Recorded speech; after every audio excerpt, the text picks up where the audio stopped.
Cheeky vodka with coco. What's her name? I think Coco. Fuck with her cause she loco. Mixed up on Duna Loso. Hi guys, welcome back to my channel. So today you guys, I'm coming with a update on my BBL, tummy tuck and liposuction.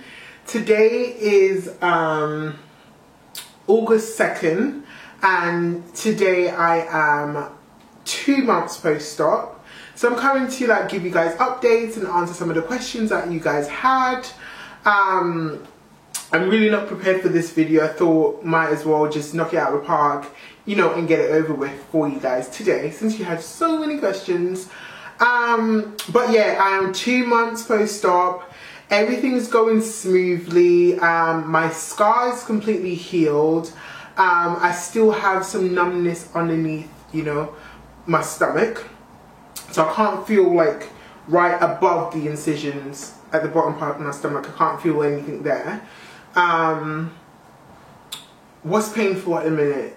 What's painful is laying on my back, touching my bum on the bed, the top part of my bum, here. Don't know if you guys can see, but here. Yeah, so getting that part touched on the bed or wherever hurts a bit. I sleep on my stomach nowadays because my massage therapist said I could. She told me I could from a month on. Shout out to Beauty by Soul. She's the one that does my massages. She's based in New Cross Gate. So she is amazing, so friendly. She's just, you know, a pleasure to be around. And she knows what she's doing with all the lymphatic massages and stuff. And she gives you tips. She's really good. So if you guys done surgery, make sure you check her out. I'll leave her Instagram link down below so you guys can follow her. You know, ask a question if you need to and all that jazz. So I always get this question, who is my doctor? I really don't know how to pronounce his name, but I'll leave it right here for you guys. That's my doctor's name. He's based in Turkey, as you guys know, in Istanbul. I booked him through the clinique, as you guys know. If you don't know about my journey, I've got 3 or 4 videos up showing my journey and, you know, what I've been through and all that stuff. So you guys can go ahead and watch that before you watch this video. So yeah. Let me go to my little notes because I'm literally going to be all over the place if I don't do that. The first question is, how do I get out of bed after? After what? How do I get out of bed in general? So normally alright. In Turkey when I was a week or 2 week post, no, I lied. A week or a couple days post-op, I had to hold on to stuff. Even up to now, when I'm trying to get up, I have to hold on to someone's hand and they'll pull me up that way and it's easier for me. They can't hold on to my hand like this. It's got to be here and I pull myself up. Or I hold on to the side of the bed. I hold on to something and pull myself up. That's how I get out of bed. Up to this day, to be honest. When were the drains removed? The drains were removed on day 4, I believe.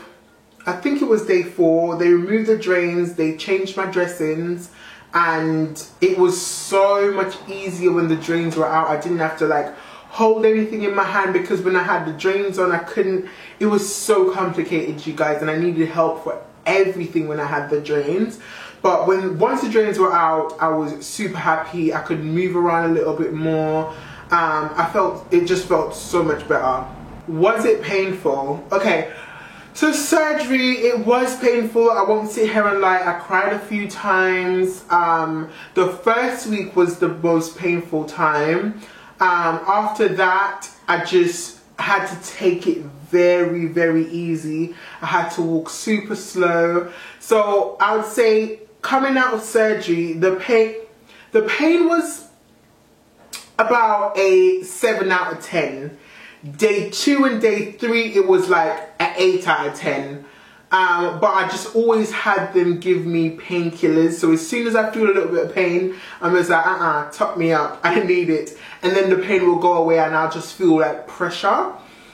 The place I'd say I feel most of the pain straight after surgery was possibly like my back, or like here. I just felt pain around here.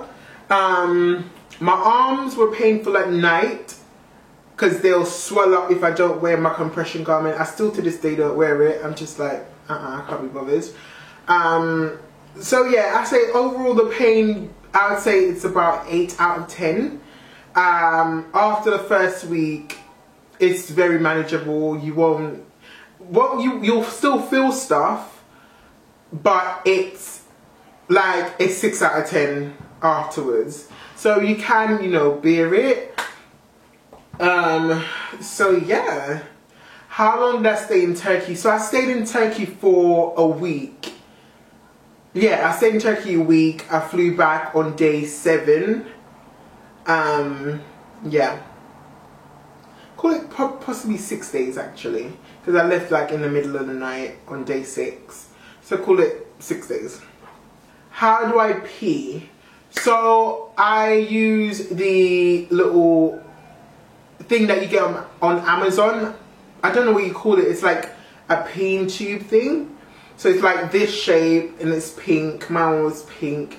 And you put it onto your faja where your thing is, and you pee through there, so you don't have to take the whole faja off. The only reason I'll take my faja off is if I need to go number 2, or if I'm on, you know, it's the time of the month and I need to clean up properly, I'll do that. Or if I'm gonna have a shower, that's the only time I take my faja off, because it's a bit to get back on, honey, okay? So I try to just keep it on 24/7 unless I'm bathing or, you know, stuff like that. What was my BMI? I think my BMI at the time was like a 35. 35 or 34, I'm not sure. I did lose some weight beforehand because I wanted to get down to like a healthy weight, so I wouldn't have to like worry about complications. It was hard to lose the weight though, you guys, super hard. I was on a keto diet for like months, and then the first surgery I had to cancel because of, you know, quarantining and stuff, and like the Turkey being on the red list. So I had like a next month or 2 to like prepare. So within that month or 2, I like banged it out a bit, and I got some results from the keto diet there. But yeah, I think I was like let's call it a 35 BMI. What are the supplies that you need? So you need well, let me not say a whole bunch of things, but the key things that I've used are, you definitely need a faja. I think your hospital will provide you with the stage 1. You need one of them peeing things. I'll link it down below. You can get that off Amazon. You need sanitary towels. You need a whole bunch of those. You need some baby wipes, possibly like 3 packets or 2. 2 if you're gonna come back within a week. What else do I need? You need like some nighties. Jamaicans call it nightie, but you know, like sleeping, something to sleep in, like a loose fitting dress. Nothing too complicated, something you can just drag on. Yeah, so something to sleep in. You need, bringing outfits there is like pointless, so just bring like 2 pairs of clothes, like 2 dresses you can actually wear out, because you won't really need to go out that much. The only times I went out was on day 4 when I needed to go change my, take my drains out, and then when I was going home. So you need 2 things of clothes to change. The other lots you can just bring nighties and stuff. Shoes, you just need like some slippers. You don't need a whole trainers, Ugg boots, all of that stuff. Just like 1 pair of slippers that you can wear in the hotel or in the hospital, and you can also wear out. The other things you need are, you don't need makeup, absolutely not. You need like a comb, you need a brush, something to like do your hair when you've got time or when you're traveling out. You need a lip balm, you need, make sure you have water, make sure you have painkillers. You need Hibby Cleanse Wash or Hibby Scrub. You get that from Boots. It is just a little scrub that you need to, like a wash that you need, like an antiseptic wash that you need to use before surgery and after surgery, so your wounds won't get infected. I still use that soap up to this day. I'm going to show you what it looks like. So this is the Hibby scrub. I literally still use it to this day. If you guys can see. So yeah, I still use it. It's amazing. I did not get not even one infection. Thank the Lord. I'm so happy. What did I have done? So at the start of the video I did mention what I had done. So I got a BBL, Brazilian butt lift. I got tummy tuck and muscle repair. I got liposuction of my arms and lipo 360. So my back and all of that stuff got lipoed as well. So yeah, that's what I got. What company I used was the Clinique and BTH hospital. That's where they sent me. You might go to a different hospital if you're booking through the Clinique. Just depends on what doctor they send you to and what sort of procedure you're getting. My doctor was specializing in multiple surgeries at once, so that's why they sent me to him. He's good with tummy tucks and BBLs and stuff, so I guess that's why they sent me to him, because I didn't really choose my doctor. At the start they quote me and they told me that my doctor would be Dr. Omar Sergi or Sergio or something like that, but in the end I didn't get him. So, and when I asked them why they switched, they said because this guy, he's used to doing multiple procedures at once. So one of the main questions that I get is, how much did it all cost? And I paid a total of extra lipos, like the arm lipo and the thigh lipo, each were £300. So yeah, so if you was to get like a tummy tuck and a BBL alone, it would be £4,000. But because I added the arms and I wanted the inner thighs, they added an next 600 to it. Okay, I'm gonna read the comments from my videos. So someone said, girl, I want to go to Turkey, but it's on the red list. Did I have to quarantine in a hotel for 10 days? Yes, if you are going to Turkey at the minute, you would have to quarantine for 10 days. Call it 11 days because the day that you land, they call that day 0. And on the 11th day, the 11th night or 10th night, you leave the hotel at 12 midnight. They let you out at 12, no earlier. How much did I pay for the quarantine hotel? So for the quarantine hotel, it's a massive £1,750. Okay, for them 10 days that you're in quarantine, you have to pay £1,750. Yikes. But I guess if you're determined to do your surgery and you want to do it and it's something that you've been looking into for years, you won't let the red list and all that stuff stop you. I already cancelled once. I'm never going to cancel the second time, so I thought, you know what, I'm just going to go through with it. Obviously that just meant that I couldn't bring someone else with me, even though I was happy to pay for their flights and the hotel. But I was not going to pay for no one's quarantine hotel. I'm sorry. So no one else wanted to come with me, and that's totally understandable. I probably wouldn't do it either. So yeah, you have to pay a whopping £1,750. So someone said, what happened with the anesthesia? She's very curious to know. So I've explained it in one of my vlogs, but I'll just run through it quickly. So it was really scary for me coming out of surgery and being on the anesthesia. When it was wearing off, like I didn't know if I was in the room or if I was dead. It was just like really weird. I felt like I was floating and I could hear someone calling my name, but I wasn't sure if I was just imagining stuff and if it, basically I didn't know if I was dead or alive, basically. And it was just the scariest thing ever, and that's one of the reasons why I thought I would never do surgery again, just because of that. It's not about the pain, it's not about anything else, it's just that waking up was scary for me. Yeah, so I felt like I was floating and I heard the doctors calling my name. I was like, okay, continue talking to me, so you know, so she can like lead me back to like when I know where I am. I knew I was somewhere. I wasn't sure where I was. I could see like the walls and stuff, but I still wasn't aware of where I was. Until like a few minutes later, I got back to my normal self and she kept rubbing my shoulder and she kept speaking to me. I said, keep speaking to me, don't stop talking to me, because she was basically leading me back to light. So yeah, that's why I mentioned the anesthesia. It's scary, it's scary, it's scary, it's scary. Waking up is scary. So I always get asked, how did I get to Turkey and back? So I took a direct flight from Heathrow, and I used Turkish Airlines because that was the only airline that was going direct from London to Turkey that I know of. Because British Airways, they kept cancelling my flights, so I had to book with Turkish, and I booked Turkish on the way back as well. Because I was so desperate to get my ass home, I ended up booking 2 flights.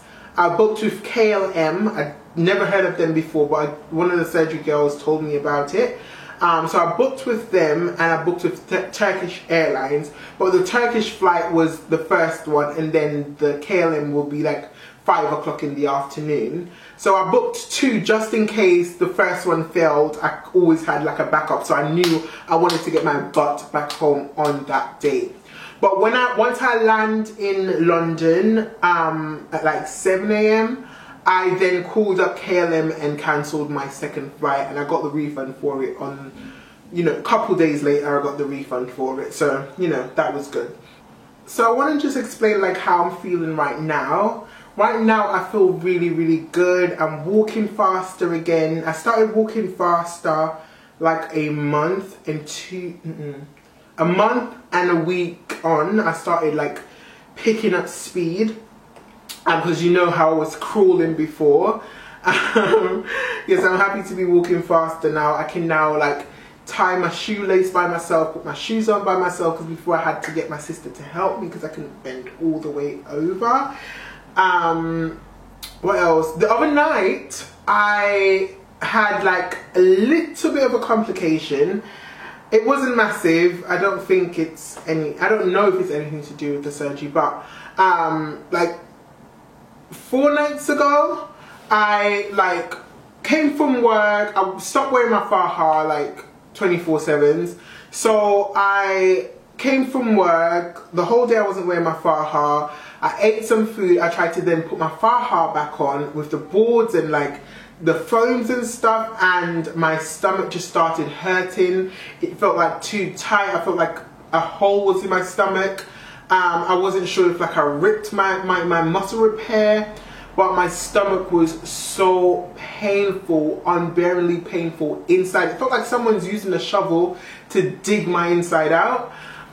So I called the ambulance. The ambulance was taking too long, so I had to like get down to the hospital, waiting for hours. I was there from like 12 midnight to 9 AM in the morning, honey, okay? But in the end, they said, I took painkillers and stuff, so that sort of like soothed the pain for me.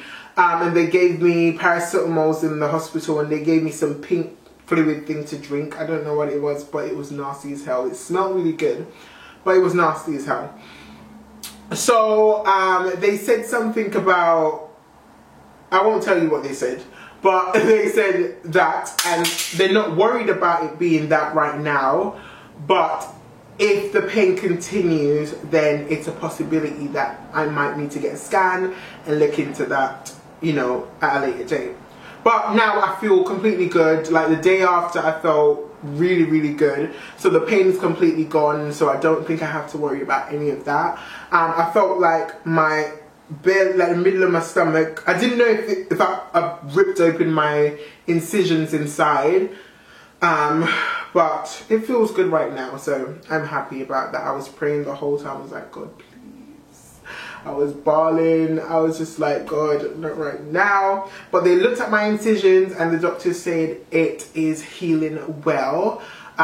Perfectly, actually. My incision is perfectly healed.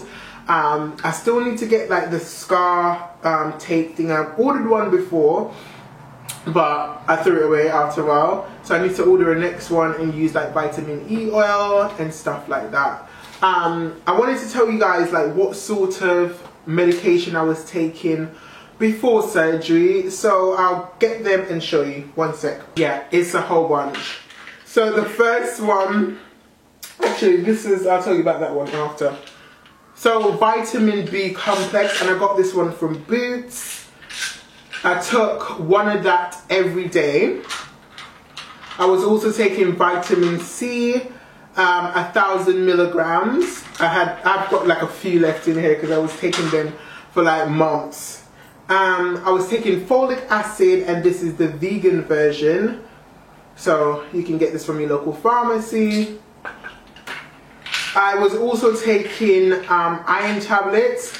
This was like the first month I started taking it, and then I stopped taking it. And then I had the beetroot extract, and this is from Holland and Barrett. So the most important thing that I was taking and that really worked for me was the Floradix liquid iron supplement thing. This is a lifesaver because it got my hemoglobin level from like a 11 something or 10 something to a 12 or higher, I think.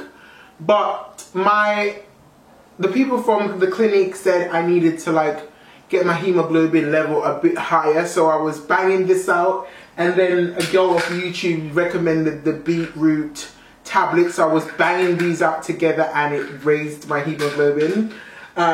So yeah, this, you guys, is a definite, you know, purchase. You have to get this. I got this from Holland and Barrett. I banged out like 3 bottles of these. This one is still full because I bought this whilst I wasn't in the quarantine hotel, because I felt like I needed iron. Yeah, so I took like 2 days of that, and then I was all back to normal. This is what my body is looking like at the minute. I've lost a lot from my waist. I feel like my hips are going in a bit. It's not as big as it was when it was swollen, but I'm still happy with it. My butt is like that. It could do with a bigger plump, but I'm still happy with it. I sort of wanted it to be like that, you know. But do you know what? I'm happy with my body. I am super happy. It's just much better than it was before, and I'm really grateful to my doctor for, you know, looking out for my health and not be, you know, focused on, you know, giving me extra stuff. So I'm happy with it. Happy with it. So yeah, that's what my body looks like at the minute.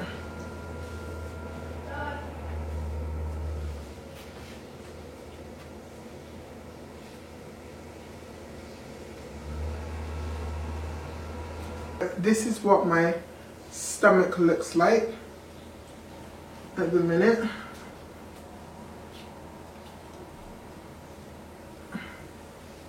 So it is still swollen. I'm still getting swellings. Like if I don't wear my compression garment, I do swell most of the times, or all the time if I don't wear it. But yeah, that's what my belly button looks like, and my stomach. So yeah.